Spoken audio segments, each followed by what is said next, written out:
பதிவு எதுக்குன்னா ஒரு 2 முக்கியமான விஷயத்த உங்ககிட்ட தெளிவுபடுத்துறதுக்காக தான். ஒண்ணு வந்து இந்த திருச்சி கிழக்குன்னு போயிட்டு இருக்குல்ல, அதுக்காக. இன்னொன்னு வந்து நான் ரீசெண்டா அட்டெண்ட் பண்ண பிரஸ் மீட்ல ஒரு வார்த்தையை கான்ட்ரவர்சி ஆகிட்டாங்க. முதல்ல வந்து இந்த பிரஸ் மீட்டை பத்தி பேசலாம். நான் பிரஸ் மீட் கொடுத்துட்டு வந்துட்டேன். ஒரு விஷயத்த வந்து கான்ட்ரவர்சியா மாத்தி அது வந்து தப்பா 2 பேர் பேசுறாங்கன்னு நான் வந்து ட்வீட் போட்டுட்டேன். எழுத்துப்பூர்வமா போட்டுட்டு நான் ஏன் மக்களுக்கு பத்தி பேசுறேன், எனக்கு பண்ணிக்கிறேன். தெரு நாயை வந்து வீடு வரைக்கும் புரிதலை பத்தி பேசணும்னு நினைச்சேன். நான் பாட்டு ட்வீட் போட்டு எழுத்துப்பூர்வமா போட்டுட்டு நான் ஷூட்டிங் போயிட்டேன். ஷூட்டிங் பண்ணிட்டே இருக்கேன். 2 நாளுக்கு அப்புறம் பாத்தீங்கன்னா ஃப்ரெண்ட்ஸ் எல்லாம் போனு ரெண்டாவது வந்து இதுக்கு வந்து ஒரு வீடியோ போட்டா நல்லா இருக்கும், எல்லாம் வந்து தப்பா புரிஞ்சுட்டு இருக்காங்க. ஒரு சிலர் இதை வந்து அட்வான்டேஜ் எடுத்துக்கின்னு உன்னை பத்தி தப்பா பேசிட்டு இருக்காங்க அப்படின்னா, இப்ப அதான் ஒரு தடவை ட்வீட் போட்டுட்டாங்க விட்டு நம்ம அதுக்கு சும்மா பேசிட்டு கூடாது. அப்போ நம்ம பண்ணா பரவாயில்ல, எனக்கு தான் பண்ணலையே அப்படின்னு விட்டாச்சு. அதுக்கப்புறம் என்னோட ட்ரஸ்ட் குழந்தைங்க எல்லாம் ஃபோன் போட்டு நம்ம படிக்க வச்சு குழந்தைங்க வேலை பண்ணிட்டு இருக்காங்க, அங்கிள் நீங்க இதுக்காக ஒரு வீடியோ போடுங்க ப்ளீஸ், இது வந்து ரொம்ப தப்பா போயிட்டு இருக்கு அப்படின்னா பேசினாங்க. என்னடா இது எல்லாம் அப்படி சொல்றாங்க அப்படின்னு பார்க்கும்போது வீட்டுக்கு போனா வீட்டுல அம்மாவும் அப்செட்ல இருக்காங்க. இதுக்கு தான் நான் அரசியலுக்கு போவாங்க. ஐயோ இது ரொம்ப தப்பா இருக்கு போல. ஃப்ரெண்ட்ஸ் கிட்ட எல்லாம் கேட்டு பார்த்தா நம்ம சொன்ன எண்ணங்கள் வேற இவங்க தப்பா பேசிட்டு இருக்காங்க, அதுவும் ரொம்ப தப்பா இருக்கு அப்படின்னும் போது எனக்கு ரொம்ப க்ளோஸ் ஆன ஒரு பையன் ஒருத்தர் இருக்காரு என்னுடைய ட்ரஸ்ட்ல. அவர் பேர் ராஜகோபால்.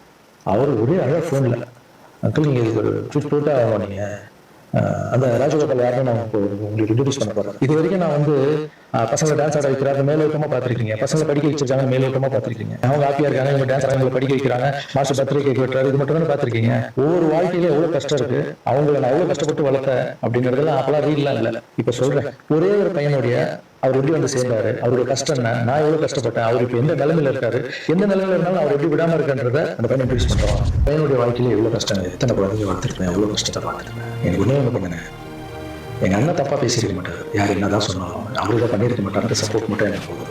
ஏன்னா எங்க அம்மாட்ட ஃப்ளோ கொஞ்சம் எத்தனை வருஷத்துக்கு அப்புறம் அம்மா ப்ளீஸ்மான்னு சொல்லி விஜய் சார் வந்ததால ஒரு நம்பிக்கை வந்து அம்மா போன்னு சொன்னாங்க.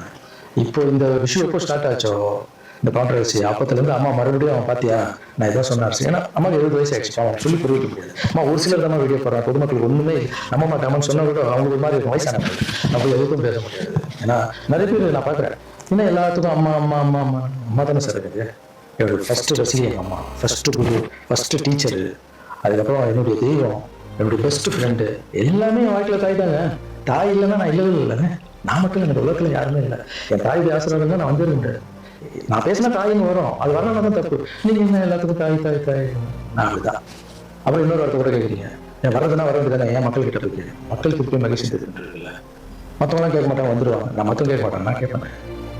என் சொல்லிட்டு எல்லாரும் கேட்கிறேன். அது மாதிரி மக்கள்கிட்ட ஒரு வார்த்தை கேட்டா என்ன தப்பு? ஏன்னா அவங்க தான் என்ன வாழ வச்சாங்க, அவங்க தான் ஒரு வேலை வந்து எல்லாரும் சொன்னா நீ அரசியல் வராத ட்ரஸ்ட் விஷயமே போதும் ஒரு வேலை அவங்க நினைச்சிருந்தா கேட்கல என்ன தப்பு, அவங்களுக்கு மரியாதை கொடுக்கல என்ன தப்பு?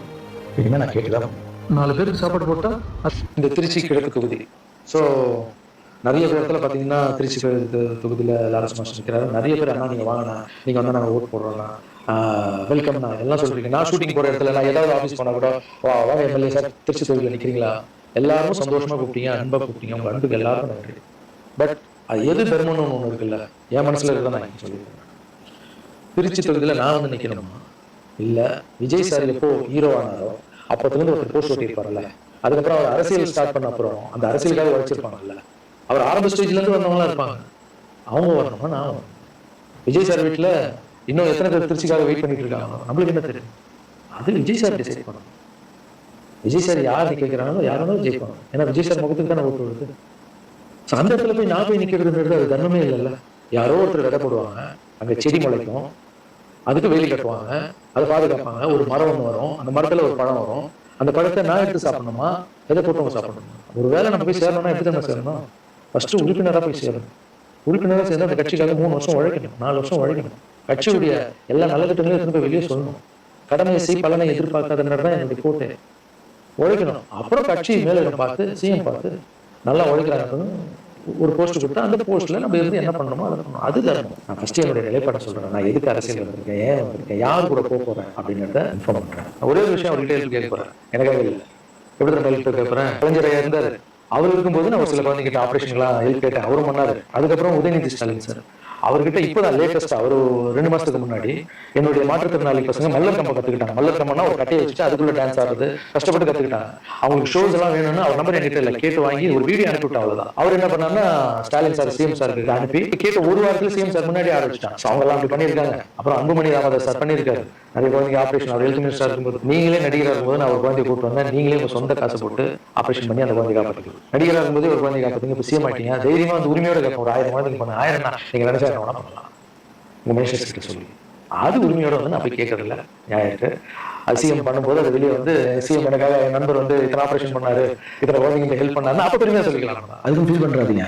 ஆனா அரசியல் வரமாட்டார் போல திருச்சி கிழக்குல தான் நிக்கலன்னு சொன்னேன், அதுதான் பெருமை இல்லைன்னு சொன்னேன், வேற எங்கேயும் நிக்கலன்னு சொல்லல. நிற்போம் பொறுமையா, அடி மேல அடி எடுத்து வச்சு அவசரப்பட்டு என்ன இது சீக்கிரம் வாங்கலாம் அப்படின்னு சொன்னாங்க. காய்கறி கடையா போய் வாங்குறதுக்கு இவ்வளவு நாள் நம்ம உழைச்சி காப்பாற்றி வச்ச பேரெல்லாம் ஒருத்தர் போய் சரண்டர் பண்ணிட்டு அவங்க வேலை உழைக்க போறோம்னா அங்க நம்மளுக்கு சீட்டு வேணாம், எதுவும் வேணாம், மரியாதை. எங்க நமக்கு மரியாதை நல்லா கிடைக்குதோ, யார் கூட போய் சேர்ந்தா மக்களுக்கு நல்லது நடக்குமோ எல்லாம் திங்க் பண்ணி அழகா பண்ணுவோம். இது ஈஸியாக கிடைக்குன்னு எம்எல்ஏ சீட்ல வந்து உட்காந்துக்கிட்டு இல்லை மினிஸ்டர் சீட்ல உட்காந்து பதவி அனுபவிக்கிறதுக்காக வரலாம், என் சூழ்நிலத்துக்காக வரலாம், இல்ல மக்கள் பின்னாடி வந்து நிற்கிறார், மக்கள் பிரச்சனைக்காக நடக்கணும். மக்கள் பிரச்சனைக்கு வரத்தானே கரெக்டான ஒரு விஷயம். இப்போ ஏதோ ஆசைக்கு ஏதோ கூப்பிடுறாங்க, அப்போ அங்கே போயிட்டு பதவி அனுப்பிக்கலான்றது தப்பு இல்லை. அதான் என்கிட்ட ஆல்ரெடி இருக்கேன், நான் சந்தோஷமா தானே இருக்கேன், என்கிட்ட எல்லாமே இருக்கு.